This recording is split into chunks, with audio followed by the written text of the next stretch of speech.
I'm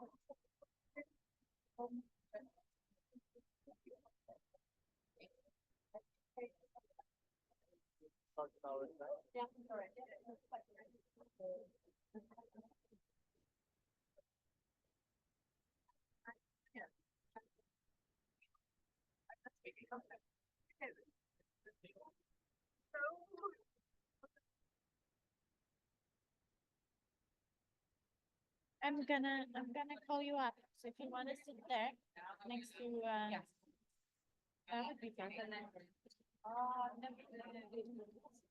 Hi everyone. Super. Welcome.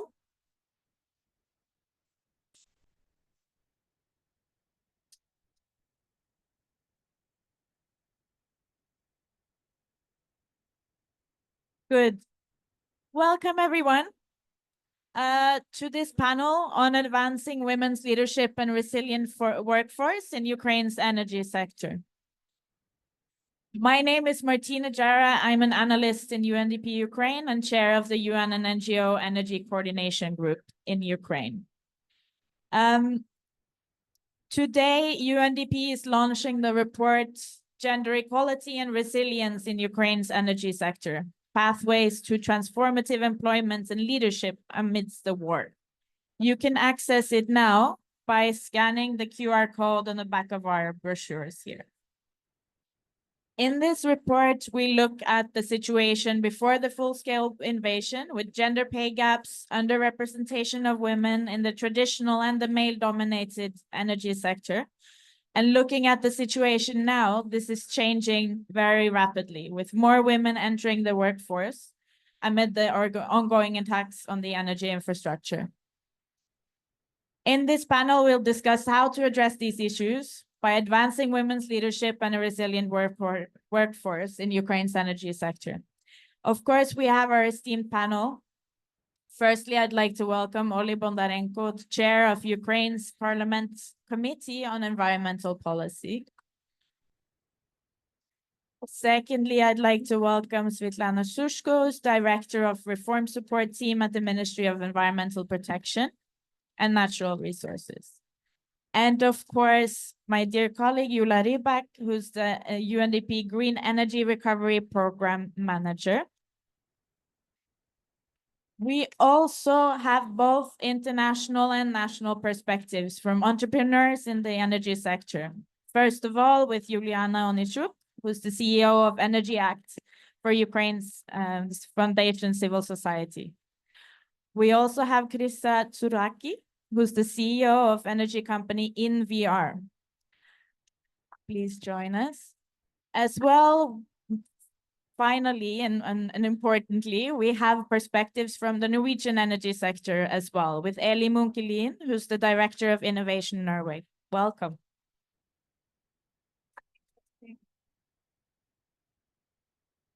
Thank you so much. We're quite the panel now. So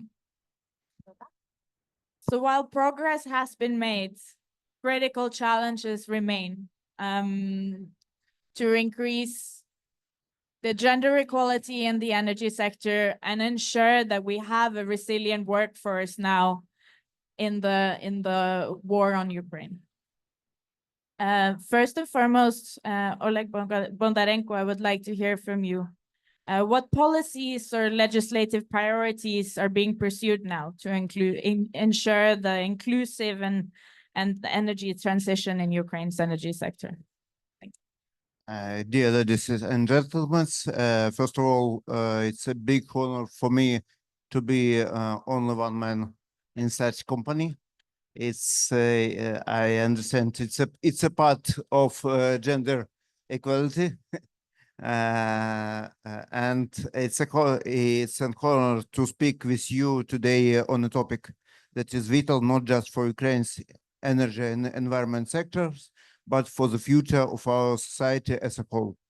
As Ukraine embarks on its energy transition and green recovery, our focus cannot be limited to sustainability and resilience alone. We must also ensure that this transition is inclusive and that it addresses the gender dispatches that have long been present in our energy and environmental sectors. The ongoing post-war recovery offers a unique moment for Ukraine to restructure in a way that is more inclusive and gender sensitive. We must seize this opportunity to lay the foundation for a workforce in green energy that is diverse.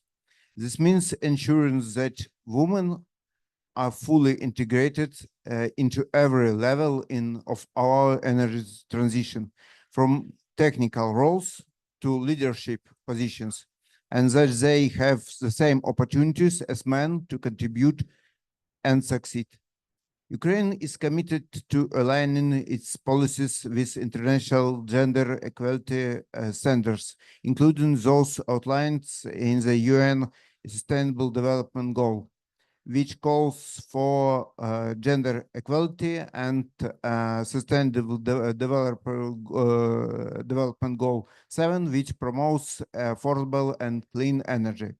As we move forward on our path toward EU accession, we are aligning our gender policies with EU standards. This alignment will accelerate our broader integration into the European community. Ukraine's parliament is already working on a range of policies to promote gender equality in the workforce, particularly in sectors like energy that have traditionally been dominated by men. Our legislative agenda includes creating policies that ensure equal pay, promote workplace flexibility, and enforce anti-discrimination laws. By removing barriers to women's full participation, we can create a more dynamic and innovation workforce. We also recognize the importance of partnership in driving these reforms. By fostering collaboration between government, business, international donors, we can create more opportunities for women and to enter the energy sector, take on leadership roles, and contribute to shaping our green energy future. Finally, Ukraine's just transition to a low-carbon economy must include all genders. Our policies promote not only clean industrialization, but also the fair distribution of its benefits, making sure that women are not left behind in this transformative process. In conclusion, Ukraine's recovery and energy transition presents both challenges and opportunities. We have the chance to build a greener, more sustainable future that is also more inclusive and equitable. By promoting gender equality, we ensure that all Ukrainians can play a part in powering the future. Thank you. Thank you so much. So as we hear, there are progress being made also in legislation. But I want to actually now hear from Juliana Onechuk, if you can tell us a bit more from your perspectives. What are the main barriers that are still facing women wanting to enter the energy sector now? Thank you so much for having me here. You know, we are not a big NGO, and we have a lot of positions for project management and technical directors and so on. And the more I do the interviews, the more I see that there is no single woman actually applying. But there was one that applied, and she was from the IT sector. But she wanted to become a project manager in solar power plant construction. And from our interview, I got an insight that, first of all, there are women that by getting information from outside, from what is happening in Ukraine right now in energy sector, by seeing roles, other Ukrainian leaders in energy, women, they feel that they would like to become a member of this community, of being a woman in solar construction, for instance.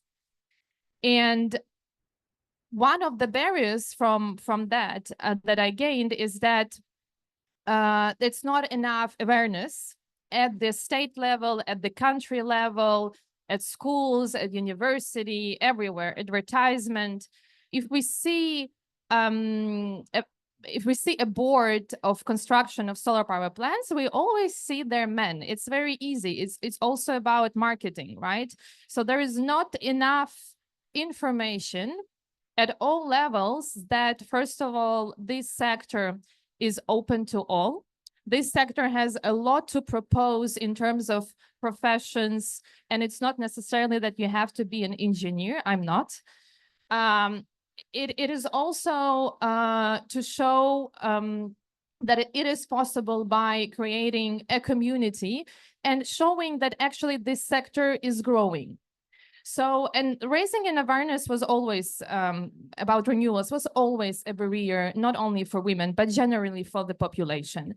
But right now, when we are lacking 5 million people workforce, when a lot of men are at the front line, as are women, but more men, when we also see a huge demographic changes and a lot of people go outside, 95% of entrepreneurs feel the hunger of qualified expertise in renewables and in energy sector in general. So this is the moment when we need to talk about it loudly and to invite women and give them the feeling that it is open to them, there are opportunities for them, and that the state and that the people support them. This is one of the wide barrier on raising awareness. Another one is also that the businesses itself do not really, and it is more connected to SDGs principles and gender equality. We did a bit of survey looking for vacancies that the companies put when they're looking for people. And a lot of positions are for men. It is actually written there. So it is a huge discrimination that the company, since the beginning, does not even give the opportunity to a woman to apply.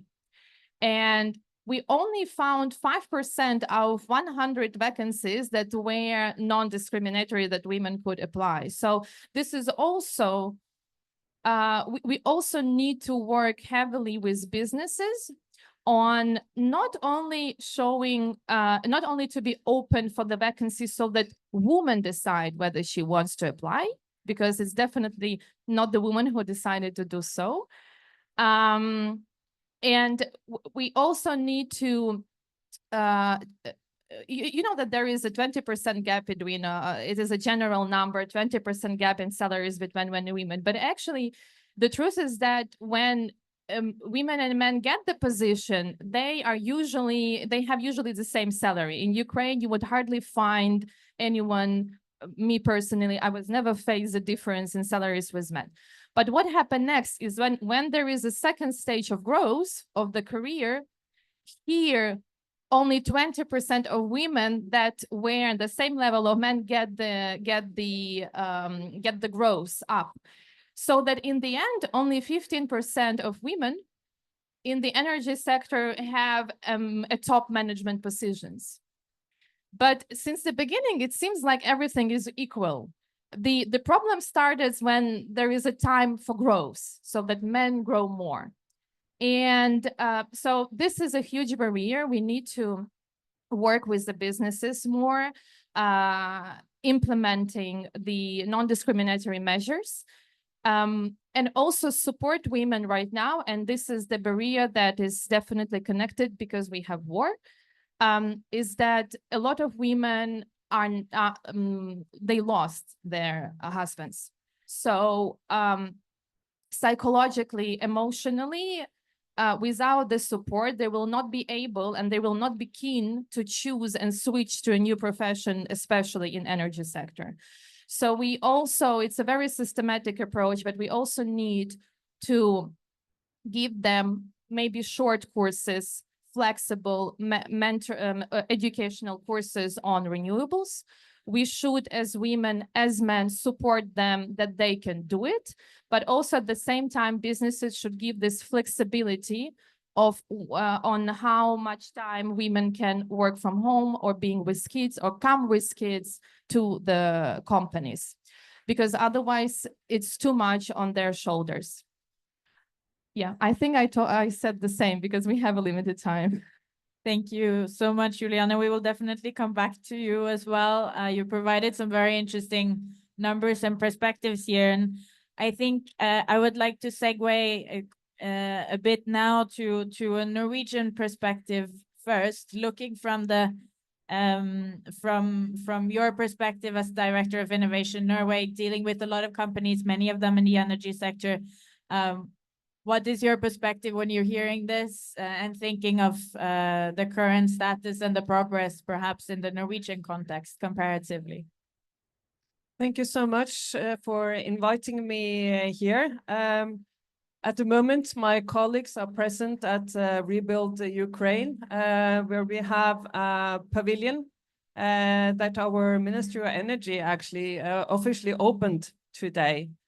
We brought with us 26 companies to rebuild Ukraine. And of course, the energy sector amongst them are the strongest one. So definitely, I hope that Norway can contribute here in a big way. We have, of course, a specific program to support financially rebuild of Ukraine on 7.5 billion euros. And we hope that that will also support the infrastructure investments needed in the energy sector specifically. I want to point out that from the Ukraine side, I know that you have climate high on the agenda also from before the war, and continue on this path also now during the war to secure the energy infrastructure and build up.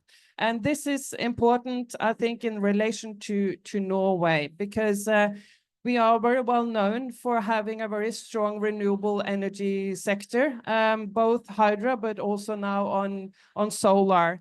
And these, and also with regard to infrastructure. So we are a very long country, and we have a lot of people on the most remote islands, and we have built the infrastructure for energy transmission to remote areas. So these are some of the competences I hope that we can bring as solutions meeting the needs in Ukraine.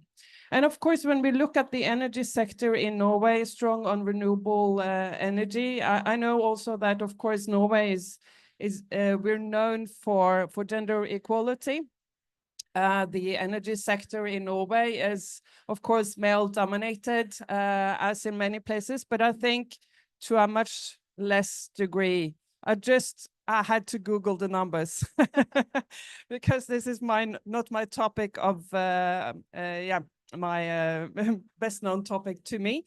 But in particular within leadership, actually, there are more women in renewable sector. So I think it was something 35% of the women in leadership within the energy sector.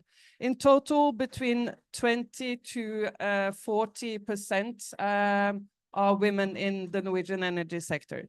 So on that account, I hope also that we can bring role models also when we have companies going to Ukraine and partnering up with the local companies there, and that this can be continued in the years to come.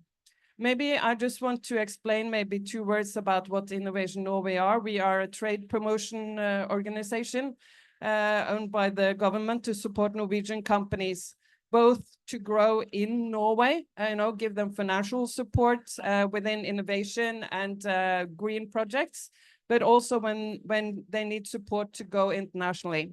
So our ambition is, of course, to soon also have an office in Kiev, supporting our Norwegian companies that want to trade and find partners there, because we both can give advice on de-risking of various aspects, contacts, network, etc. That's our job. So I hope that we will be in Ukraine very soon. Thank you. Thank you so much, Ellie. And we have a very strong partnership with Norway now under the UNDP Energy Recovery Program. And I would like to turn the word over to Julia Rybak, the manager of this program. We have a lot of activities going on. Only last week we were in Odessa delivering a gas piston, small turbine, equipment for more resilient energy infrastructure. But we're also working closely with the Ministry of Energy on this program, right? So please. Martina, thank you.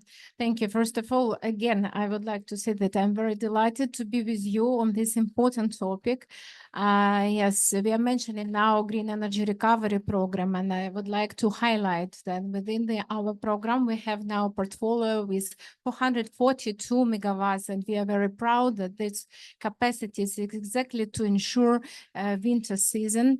I would like to say that our estimation is like we will support 10 million inhabitants with heat supply, water, sewage. And it's very important. As Martina said, yes, we've been in Odessa recently. There we will have more than 40% of coverage for critical energy needs. In Kiev, we will have coverage of 65% of energy needs. And Kharkiv and other our cities will have really this important support.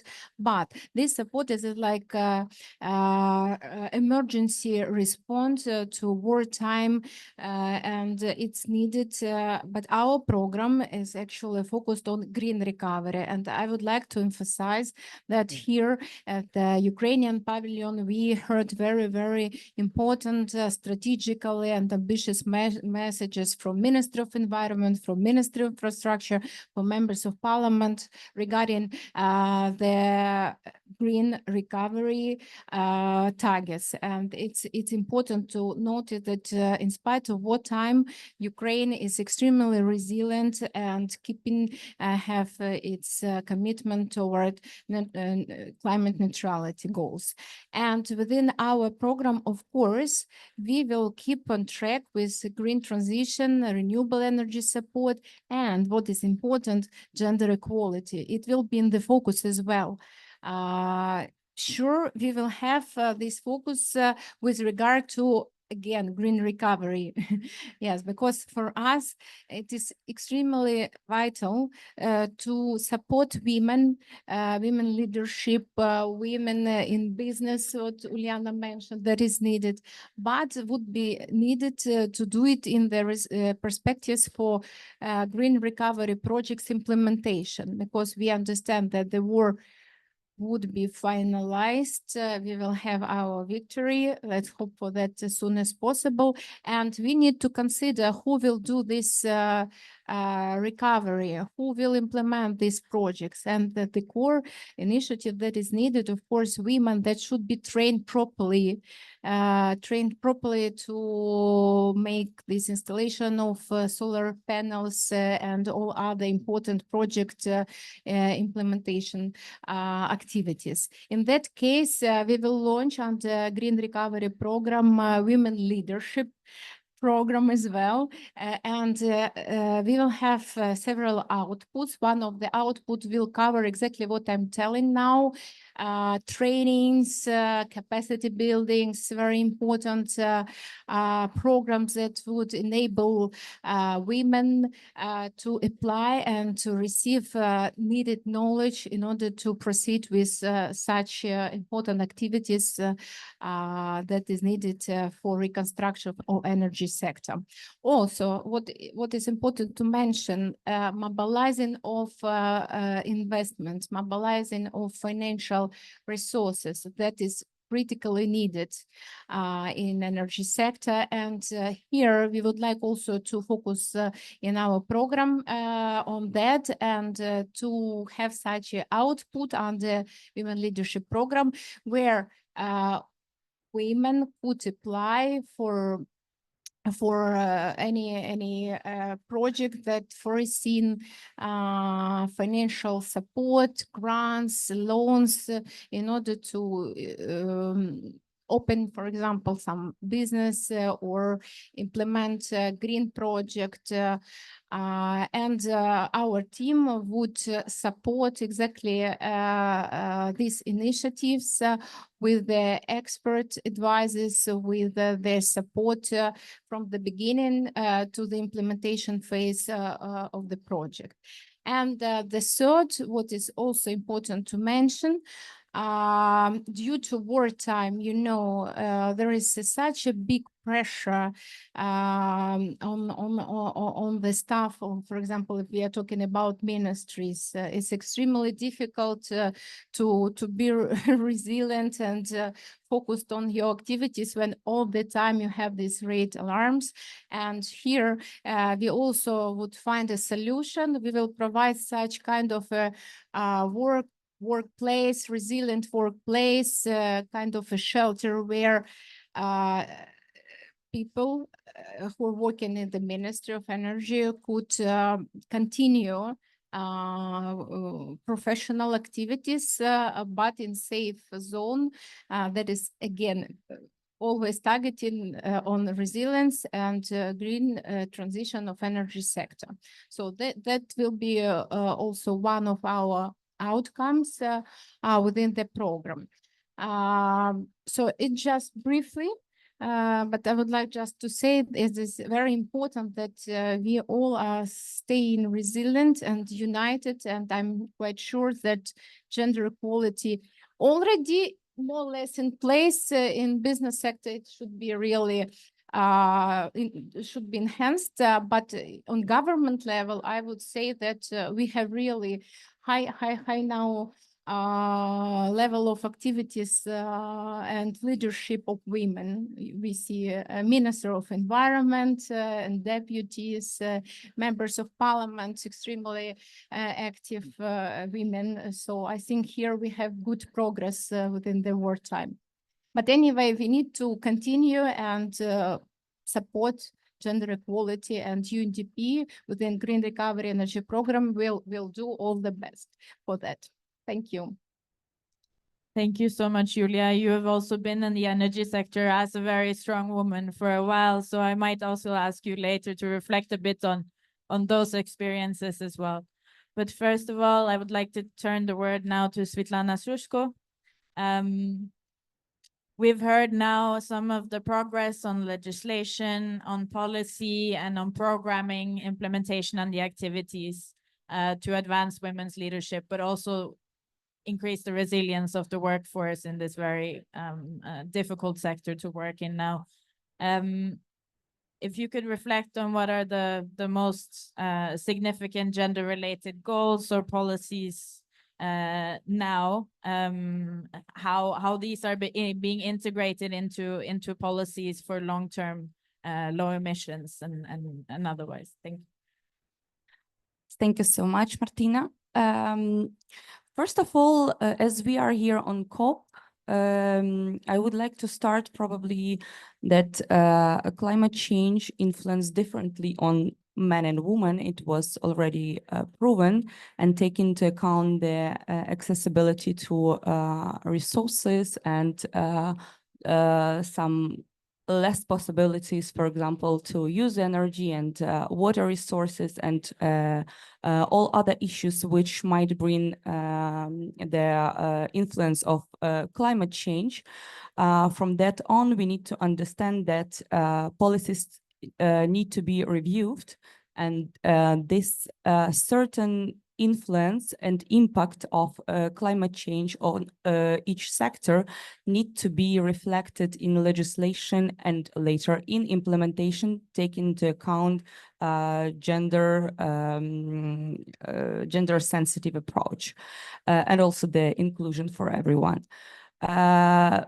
If to talk about the general legislation, in my point of view, in Ukraine, it's developed very well. Started from the constitution, where it's stated the equality, continuing the progressive legislation, which was quite active, adopted during last 5 years. And we don't need to go far away, even during the war in 2022, during the summer, was adopted the law on men and women equality, the strategy on men and women equality with operational plan for 3 years, with very clear indicators and obligation for the institution, ministries, actually everyone to proceed with inclusion of the gender responsive approach. And actually we are almost finishing that 3 years operational plan with successful indicators. So even during the war, even when the time it's actually not on the first place, let's say, clear this policy now for now, but even in this very heavy time, we are working on it. And in general way with legislation, I would like to say that we have very progressive one.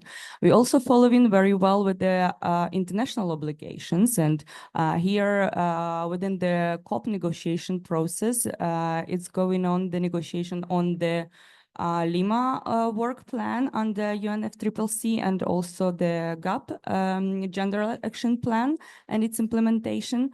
And actually exactly on this COP29, it is a summary and a revision have been done, and Ukraine is following this process. And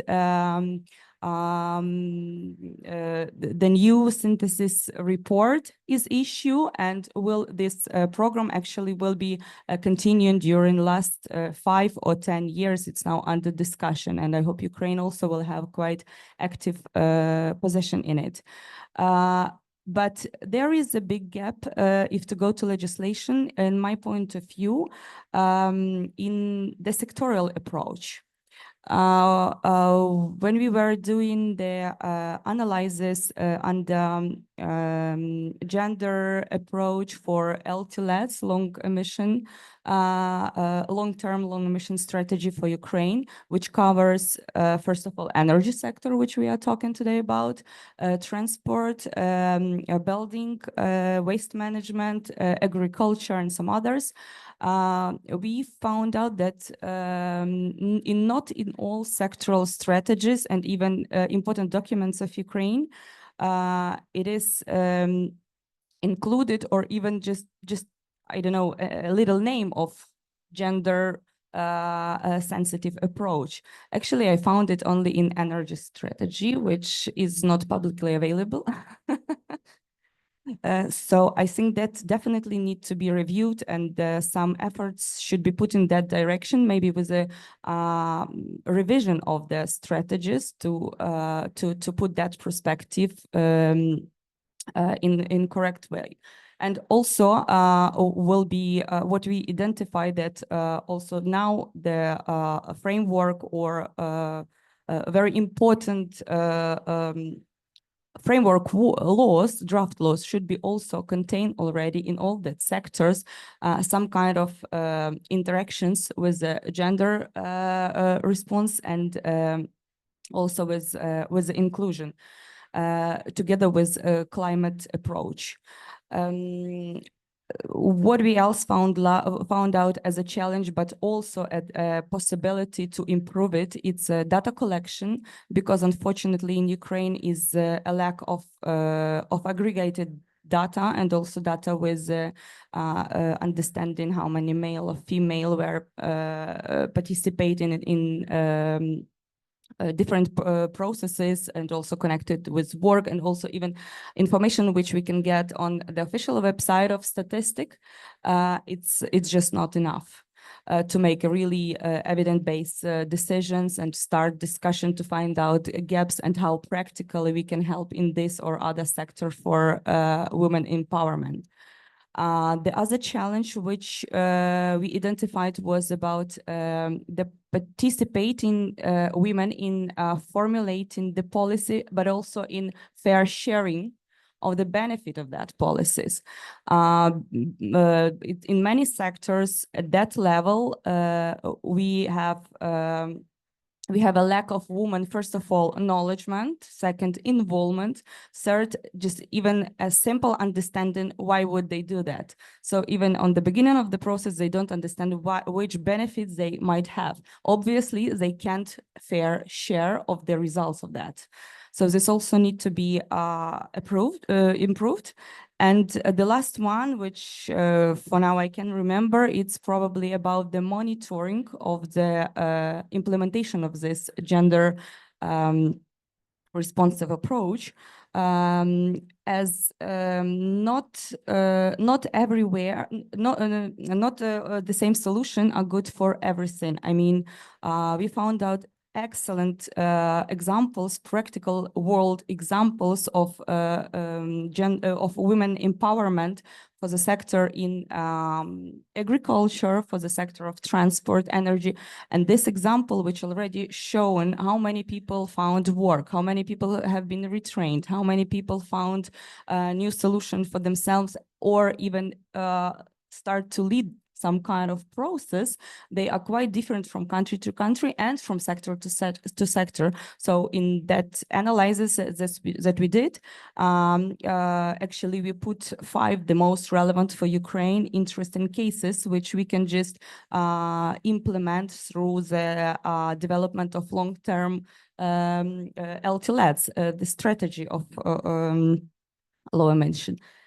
We identified much more different challenges, but probably somewhere here I would stop. And I just wanted to mention, because we talked today about recovery, that that was the biggest after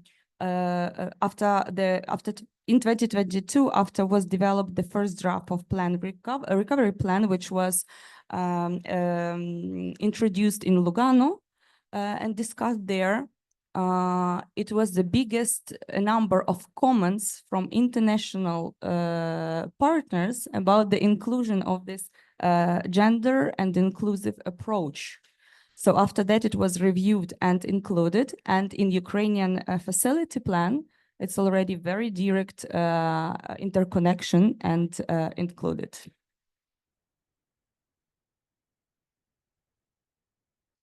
Thank you so much, Svetlana. We'll definitely come back to this as well. I think diving a bit deeper into the challenges and possible solutions, innovative solutions we might have for that in the Ukrainian context. I want to hear a little bit from Krista now, finally, about your work and your perspective on this as well. First of all, thank you very, very much. I'm not Ukrainian, I'm Greek originally, but I've said a couple of times I found out recently that my grandma, I thought she was Russian, but she was Ukrainian. But, you know, back then it was very difficult to find information. And she was also a female entrepreneur at those times. And I was fascinated. And I've always been following what, you know, is happening in Ukraine, even before the war. And I'm very impressed with the female leadership. I know that we're talking that there's a lack of female empowerment in Ukraine, but this is changing. This is so important. But let me tell you how that compares to like internationally in the Balkans, because we have like these small chit-chats. I can't compare Ukraine, I can't compare Greece or even the UK with Norway, that our firm works with to develop nations. But it's very interesting to see the perspective, because I think there are action plans, that's what I hear. And there is a movement and there is a need to make it happen. What we have now, so our firm is London-based, but I live in Argentina. This is a conversation we have all of the time, not just in energy, but also like mining, which is even worse than energy. No woman wants to work in minerals. And let me tell you, critical minerals is an industry that has one of the most well-paid jobs, right? Energy as well. So we see a very small increase in women that go towards these men-led jobs. We don't like them. Why don't we like them? We don't like them because women are not after money. We're not there just to make money. We're there because we want to build something. We're builders. we're facilitators. We give life. So we want to give life to projects. We want to give life to different ideas. We're there to develop. We're not there just to take. We're not grabbers. So this is something that it's not been enabled through education. Because when I was offered opportunities, I would always go for something that I understood well, because I would never see myself working in the energy industry.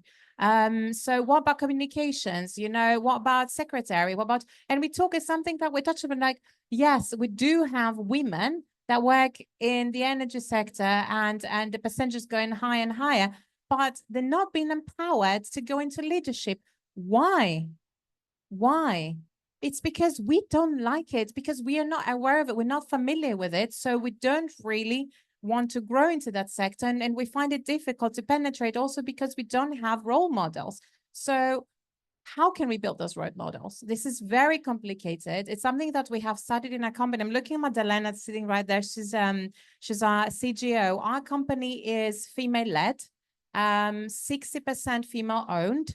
And we provide trainings because local content is what we're talking about. This like gender equality all has to do with local content. And we do have capacity building programs in our firm. We're not big, we're like 60 people now, but we find it very important to hire locally and get them to understand what is this industry about, get them familiar. So this is how, you know, the green economy works. This is how critical minerals work. And we are very, very happy to see these women go into positions in Total, in ENI. We see them growing into energy. Like they find the second position is in a energy company, and they're growing because they have a very good understanding from the beginning that they can actually do it, and it's an industry where they can make a difference. Because women, we want to make a difference. We want to build this difference. We're not just there to monitor. Because you see a man doing the job and then 5 women right below doing the actual, you know, work. I'm really sorry for the gentleman that's in this conversation. But I understand the legislation. I've worked with nations in building this legislation. We advise them on that. We give them hints and tips. But what do we actually do? Because legislation is beautiful. We need it to protect and we need it to enable. But how does that translate into everyday actions, education? How can we educate women? How can we get them to love this industry? If you go to a company, if you go in the field, they don't have women's toilets. I'm not talking about feminine products. I'm talking about toilets. So the very simple changes that we can do in the workplace, that we can attract and make it simpler for women to enter, penetrate, and love, and actually familiarize themselves with, and then want to achieve greater results in. So that's my point of view. And if you know any really great Ukrainian women, we're looking for local talent. We're always eager to hire. So Thank you so much. I think I've seen you nodding your head, so I think I will give the word to to you, Liana, there next to you. Please, you have a comment. Yes, everything that you said, it was just so resonating inside me. And I just wanted to add that to me, if we talk about renewable energy, and actually if I can share a bit even my story, when the war started, I founded an NGO in Ukraine, and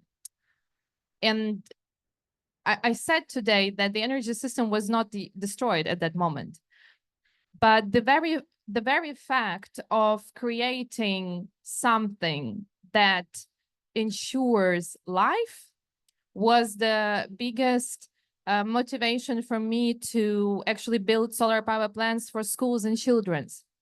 So it was not out of an emergency. It was definitely not out of finances. We are a charity organization, a nonprofit, but it was from this sense of giving life. And I think that I absolutely agree with you. I was writing yesterday my speech for tomorrow, and I wrote this, that we should show women this different angle of the renewable and energy sector, that very resonates with the feminine nature and showing this beauty of, in my case, it is solar, that through using a nature, we creating one of the biggest values in the world. It's actually electricity, and we are all going to electrification, digitalization. But it's a rare case when people understand how many resources, how many energy, and how many people work so that lamp had an electricity right now here. And I think that women should we should show this beauty to women so that they don't think that this is an aggressive field where they will be eaten by other sharks, and if you want to be a leader, you need to have a lot of strength and force and be aggressive. And usually this leadership and getting higher on your career is connected somehow in our mind that you have to be tough, but it's not true. And I think that only by showing an example, only by creating a community in Ukraine, take a hand of women and show that, hey, here is an education course. It is, for instance, for free. We help you get an internship in the company. I am here with you. I was in your shoes, and we can do that. And at the same time, so that she sees that this is actually a cool job. It is something that is nice to join because it is needed in the world. It really changed the world right now, and it is well paid. And by the way, there was a research in Ukraine, and 45% of women from the survey said that they are ready to change their profession right now in Ukraine. But one of the main criteria would be that it is well paid. I mean, of course, in any case, we are still in Ukraine. It is very hard today, but and it is exactly the renewable energy, maybe also the mineral sector. So that's what I wanted to say, that our nature, I think, resonate with the renewables and solar and wind and everything that the nature creates to bring more benefits to the world. This is who we are. And that's the message we should bring to women, so that with this feeling, they go into this career. Yes? Thank you so much, Juliana. Absolutely. I mean, there's so many opportunities and many roles that women can take in the energy sector in Ukraine today, while acknowledging the reality that's, well, having worked in the energy sector now for 2 years in Ukraine, based in Ukraine, it can be a bit tough sometimes, I have to admit. I think we're all quite exhausted. At the same time, it is so important, as you say, to show this diversity and the possibilities in the energy sector. And because we really have an opportunity to build it back differently now. And I think that's what Svetlana was also talking about, all the work that is ongoing now, looking across the sectors, and looking for the opportunities and the gaps and what needs to be worked on. I wanted to also quickly hear from Julia Rybak, who's also worked in the energy sector now and who's working on implementing a massive program to secure the energy infrastructure. Please. What is the question about, Martina? Can you What- specify, please? What do you think are the priorities now when we look the key, maybe the #1 priority now when we're looking at creating a more resilient workforce in the energy sector? What would be the #1 priority? Yeah, I would name, like, I can't tell you number one, I would specify several priorities. First of all, as I already mentioned, resource mobilization. It is what we need really in order to implement all our recovery activities that is planned. We do need access to financial resources. We do need access to grants. We do need incentives. Yes, we have quite great programs on state level now for households in order to really to install solar panels, to have green capacities in use. But I'm talking about now for energy sector as a whole. That is what we need, and definitely we need to focus on it under our program, as I already mentioned. We need to focus within the gender equality approach. Then the second, what is needed, as you, Martina, said absolutely right. We really actually are all exhausted. We can't say that we are extremely now feeling happy. We are feeling happy because we are incredible nation, incredible strong, and we are united, resilient. But what I would like to focus on, that we need some kind of support, like resilient hubs on workplaces, because it's tough.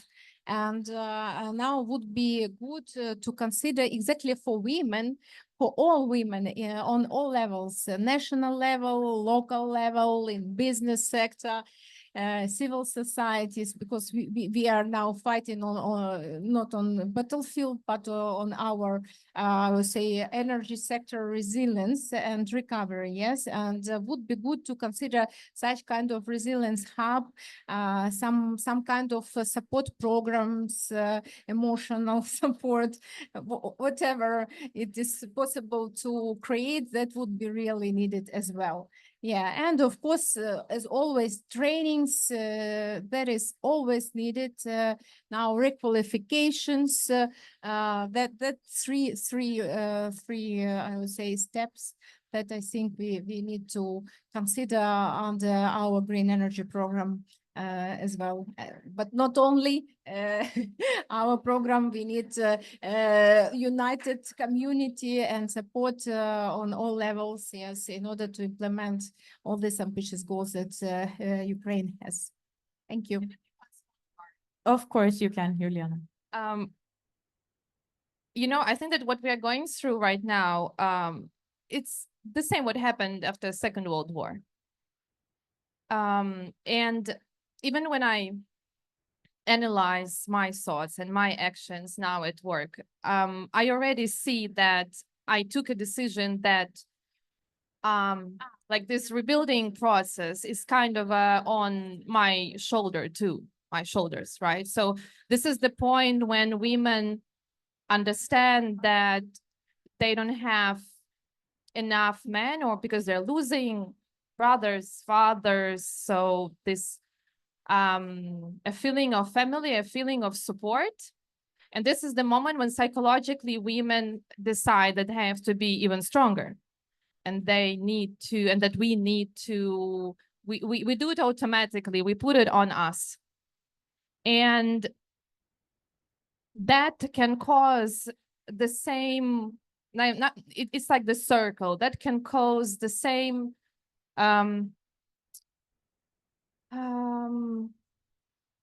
if I could that explain it, you know, when I talk to my grandmother, I see this being a strong woman for the whole life. And this is something that is not needed. Like, we don't need it. We want a healthy families, equal rights, equal, you know, even in communication with men. It is very important for healthy families. So what I'm saying here is that the role of the state, and that the role of the communities and people of Ukraine, it is very important to show the support, that it's not on, it's the rebuilding of Ukraine is not the women function right now, that we are here all together, and that we have men, veterans are back, they also want to be a part of the society fully. And we need to work psychologically that we all share this responsibility in those statistics that we have, and with the support of other countries that also come to Ukraine and help with the resources the way we can. Because I already see it. I'm 31 and I see it among my friends, taking the fire in the hand. It's just exactly what happened after the Second World War. So unity and support is extremely important. And when we engage women, it's important in communication not to say that now it is on us. That's my main message. No, it's not. It's we are sharing it, and you should act in a way that is the best for you and for your family. Thank you. Please. I would like, well, listening about this call for actions, that we need to do something. I would also like to bring on the table quite successful case from Ukrainian side. When I was studied all the sectors which are covered by LTLEDs on the gender approach, I found out that energy sector in Ukraine is the most advanced in this, the most progressive, and I met very interesting women who are leading the organization and actually bring all the challenges, making trainings. I even also passed that training for a gender approach and change your profession, etc. It's so, and it's from the definitions till practical implementation in energy sector. And I was quite impressed how high level this sharing knowledges is. So we do have really this, maybe not hub, but a really organization and successful case that we also can share with the world how it goes in energy sector, because it works. And I know that among us, there is an ambassador of that organization, Yulia. So if I may ask maybe to share more information about this, a really good example to share. Svetlana, thank you. Actually, I was focusing only on UNDP as I'm representing Green Energy Program, but yes, thank you so much. I really delighted to very briefly to share with you very, I think, very effective and cool initiative. It was created long ago, as I remember, 7 years ago. It is a Women Energy Club. That is includes all women who are working in energy sector. Yeah, and really for these years, the club really turned to be an efficient platform for those women who are ready to bring some changes in energy sector. There are a lot of trainings, and me was involved, and we supported very, like we say, requalification since wartime. We supported the cases when women left Ukraine and could not find a job, and we under this Women Energy Club supported with even learning courses, with some courses for renewable energy.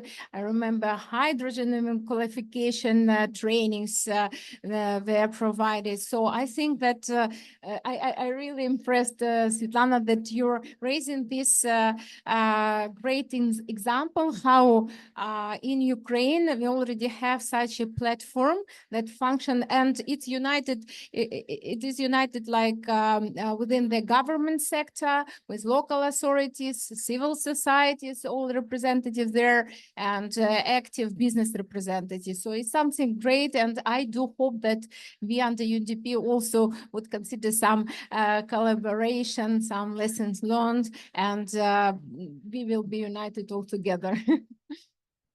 Thank you so much, Julia. And I think also we lost our only man in the panel, unfortunately.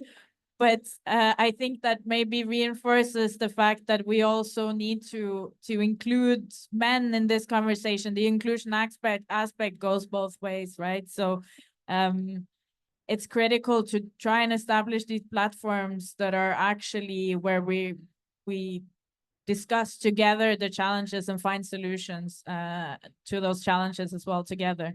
I wanted just to hear maybe from Ellie or Chrissy, if there's, you both, I think, work on platforms and having these tools as a way to find kind of innovation and solutions to the problems of the green energy transition. Maybe you have some tips or experiences from there as well that you can share. Yeah, I think you're pointing to the fact that with the changes, both with regard to climate and with regard to technical solutions and digitalization of this sector, there will automatically be more women, I think, involved. Because the traditional oil and gas and coal energy sources have been very male dominated. Well, I think that with the, at least what we see in Norway, with the renewable energy sector, specifically on solar, of course, but other parts of it that comes with digitalization of the whole infrastructure. With that comes abundance of jobs that would typically also be very interested for women. And I support all different kind of initiatives to make this happen. And I think my last appeal will just be that, yes, we need to collaborate and stand strong together to make this happen. So of course, also for Innovation Norway, partnership with the UNDP and with all other organizations and supporting this transition. So yeah, cheering you on from my side. Thank you. I completely agree. I would also add the power of communities that we touched upon is very, very important, not just to stick together, but encourage each other to build and be part of the conversation. Because we've already missed, you know, the boat, the train, the taxi that was going towards like entering this energy world and becoming the majority, because we're not just talking about becoming equal, but why not becoming the majority in this in the landscape? We've missed a train, but now there is a new one that has to do a lot with innovation, with transition, and we're already late in that conversation, and we're falling behind. I think that there is a very good opportunity now to start integrating those communities. There's so many tools out there. There's so many communities that we have a community of 65,000 professionals in the energy and critical mineral sector, in the net zero more than energy. And most of them, of course, are men. So why, you know, and it's open to everyone. So, but we see the, you know, a woman needs to grab another woman to tell her, like, join me, you know? So why don't we open the door and talk to our friends? We also see that in recruitment, that that we have the highest recommendation referral comes from a woman to other women. And that's how we acquire talent. So why don't we open this community to more and more women and start educating them about the benefits? Because maybe we cannot really see the benefits of joining them. Sometimes we just like reluctant to go in alone. Why don't we form a group? There's so many WhatsApp groups. There's so many tools out there. There's so many programs. Let's just jump on one, and the rest will follow. And we do support one another. I do believe that, and I very much have like high hopes. So and also, really congratulations. You guys are going through a very difficult time, and resilience is my favorite word. I use it all the time, and it does reflect what you're doing. Very impressed, because I wanted to learn also what's, you know, what you guys are on right now. Beautiful. Like, you are on a very right track, and I'm very impressed. I want to say that and convey this message. Almost falling apart.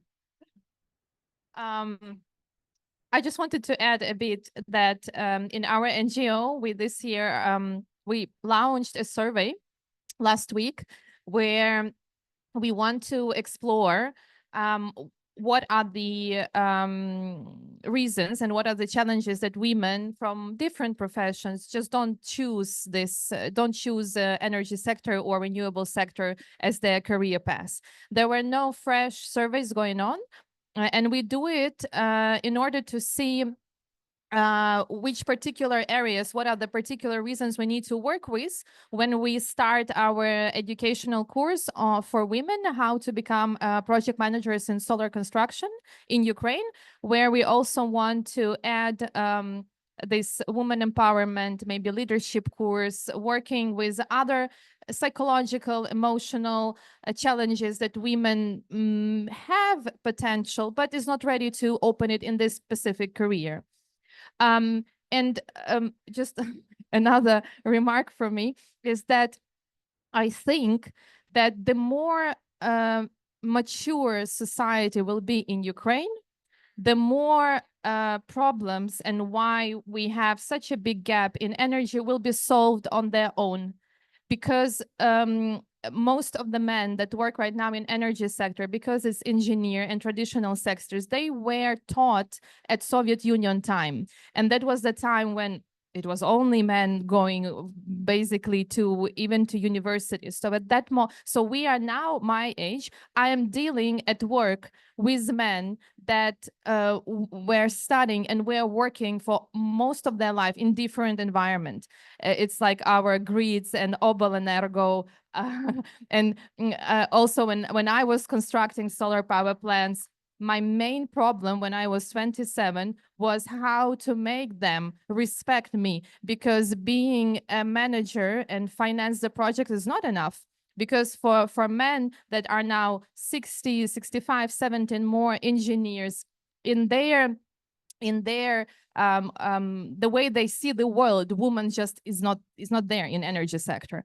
But that will be solved by nature. That will solve naturally. So in any case, in 10, 15, 20 years, we will live in different society and we will grow as the society, and many problems will be just solved. So it is also a matter of time and actions. Thank you. Svetlana, I would actually want to come back to you because you are working now both on analyzing these very much cross-sectoral issues, but also trying to solve them. Perhaps a bit perspective as well on what kind of international support can be provided in this reform work, or other reflections you may have. Thank you for the question. I had a possibility actually for the support of Net Zero World Initiative, the same as last year, Yulia, this year me. We were going for the absolutely exceptional experience. It's woman climate smart leadership program for women in energy. And actually it was 2 weeks of incredible experience in USA, in the national labs of United States of America, was constantly, believe me, during lunch also, constantly talking with all kind of experts, scientists for the renewable energy transition period, just transition, women leadership. It was 10, 12 lectures for women from 10 countries who are working with climate energy sector with a absolutely technical knowledge providing, possibilities providing, and also a women leadership growth program providing, which in the end was finishing with a whole day of discussion of the action plan of each country from 10 countries who are under Net Zero World Initiative, and the finding out the possibility to support this action plan, which in any case should include the gender components. So why I'm saying this whole story on my own experience is just to show, if you do only one little step or if you start to find out the information, you find out yourself in the full world of this training, which provide by the Energy Club, which Yulia was saying. If you try to dig in the policy, you also find it out. If you try to start where you can apply with a gender approach, if this topic is really interesting for you, you arrive in many possibilities. And also our partners, what I see, they absolutely open to support with all kind of information, knowledge sharing, successful stories sharing, and also their creation of the hubs and financial projects. And we are currently now working about the development of gender training to help for the regions during just transition, for the regions which with the coal phase out, which for now we are actually talking about Chervonograd and other close by regions. Even in the end of the program, we already started to discuss how else we can spread it out for more vulnerable territories and involve much more. So in my point of view, the international involvement, it's not a problem. Absolutely. We just need to ourselves to understand as a woman, as an organization, as a country, where are we going to? And then all the doors are open. I think that was an Yeah, one second. excellent I have segue to to. Yulia. Yeah, actually. okay. I have to also add some remarks on my side, because Svetlana, she presented this really unique initiative, Net Zero World. And I would like just to add that I was the first one from Ukraine, together with my colleague from Ministry of Infrastructure. And we had this unique opportunity. But yes, we had inspiration, we had a lot of trainings, lectures. But what I would like to highlight, it's not only just trainings that is very needed, but I'm delighted to share with you that we have actually first results. So we have a pilot project that is implemented. So we provided feasibility study. It is mini grid. It's exactly a decentralized energy system approach. It is distributed generation. And we did it together with Net Zero World Initiative for Kharkiv Oblast, this Merefa city, where there was a very big damage of Iskander, damage of solar plant, and really the team, we put it in our action plan that Svetlana mentioned, and for 1 year we have a result. Feasibility study has been presented, prepared, and now we are trying to mobilize some financial resources in order to complete and to have in place this mini grid project implemented that could be scaled up further. So you see it's in action. It's what I was telling then, trainings, gender equality, inclusive approach, but what is important also for Ukraine, exactly implementation, mobilizing resources and implementation of projects for recovery of Ukraine again, again and again. Thank you, Yulia. And I think it's clear from our conversation today the enormous challenges that Ukraine's energy sector and the men and women who are keeping it going now during the war and during the ongoing attacks are doing an incredible job. And I think we've found a lot of inspiration here today. I wanted to, before we end, open up to the audience to see if there's anyone who had a question to any of our panelists. You're much welcome to post that. I think we have a question there in the back.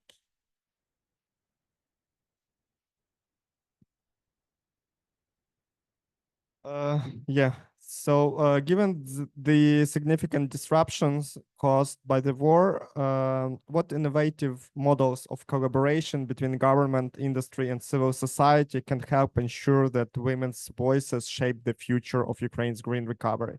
Maybe some concrete models or examples from other countries. Other countries.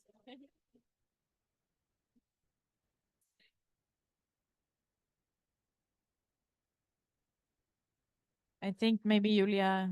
Yeah, Oleg, That's the main I can share example of green energy recovery program that is implemented by UNDP, because it's really exactly what you say, that we are addressing all the disruption of energy sector, and under women leadership program, we can really intensify and support exactly what you targeted women, and promote women leadership, women roles for responding this destruction, and for promoting activities within the recovery of energy sector.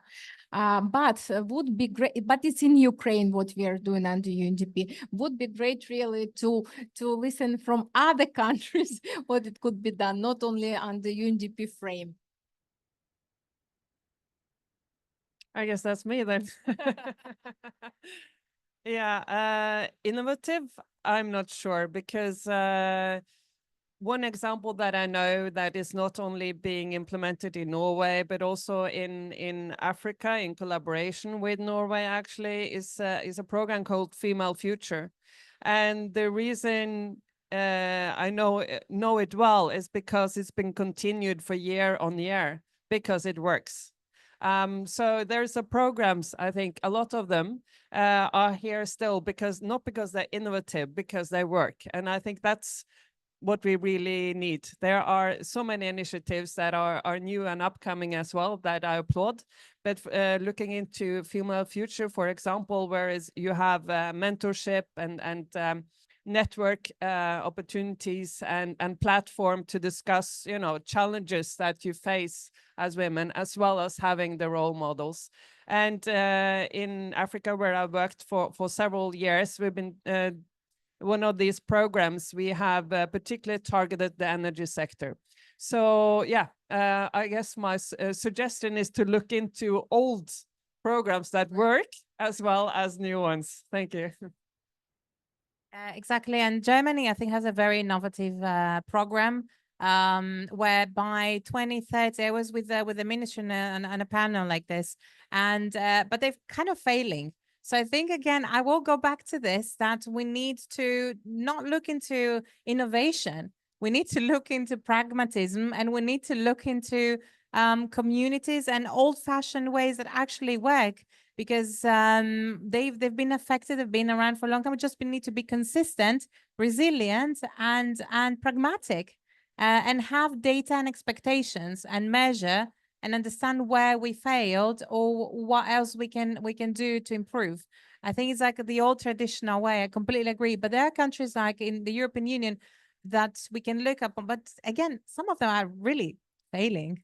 I'm sorry to say, but they actually admitted it. So I think also tailored, this is a tailored approach. You cannot compare Ukraine to Norway or to Greece or to the UK or Germany or even Africa. The very specific case. So if you don't really assess what's currently happening with data and understanding that's already been implemented, you won't be able to find a solution. So I think that Ukraine will find their own program. It won't be innovative, maybe for the country, but it will fall again into this traditional proven method.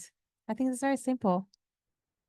And I think the report that UNDP has come out with just today and launching in many ways here will hopefully be a point of departure in assessing the context in Ukraine and coming up with these recommendations to what I think all of us and the institutions that we represent, whether it's international community, it's the energy sector, it's the international organizations, the parliament, etc., can actually do and work on to address this. I want to actually just give the final words. Oh, we have our male representative back here again. To hear if we have we have a couple of minutes left, but to hear if there's any closing remarks that any of you would want to volunteer for any closing remarks to the panel today. I think I'm looking at Juliana first and foremost now. Yes, please.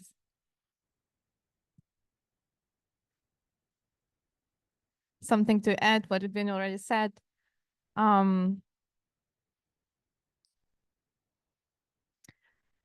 First of all, we need to end the war as soon as possible, because losing the beloved ones, this is the harm that you can never be healed from. So that the huge damage to the women that is happening to the society in general. And that led us to the point that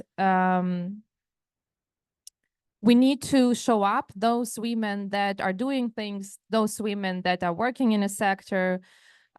We need to talk about it loudly and to talk and focus on women in energy sector a bit more, because it's not visible. It's we who work in the energy sector think so, that we know a lot, and it seems like some women work there. But for all other people that lives in different small villages in Ukraine, they even don't know what a solar power plant is. And that's what we found out when we started to go in those villages and bring this solution to them. So it is a long term, it is a way, maybe the whole life, that we will bring women more and more. And I agree that we need to understand the environment we are now in because of war. And probably we don't need to develop a new bicycle, we have it.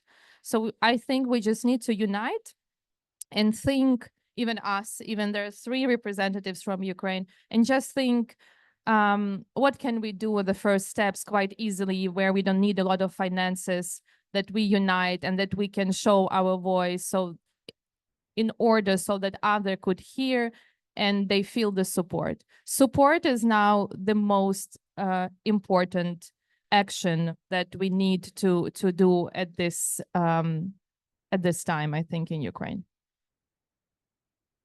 Thank you so much. I think with that, we would like to take a picture, family picture, I would say, of the panel. But thank you so much for listening, and thank you so much for participating. This was an excellent discussion. Thank you.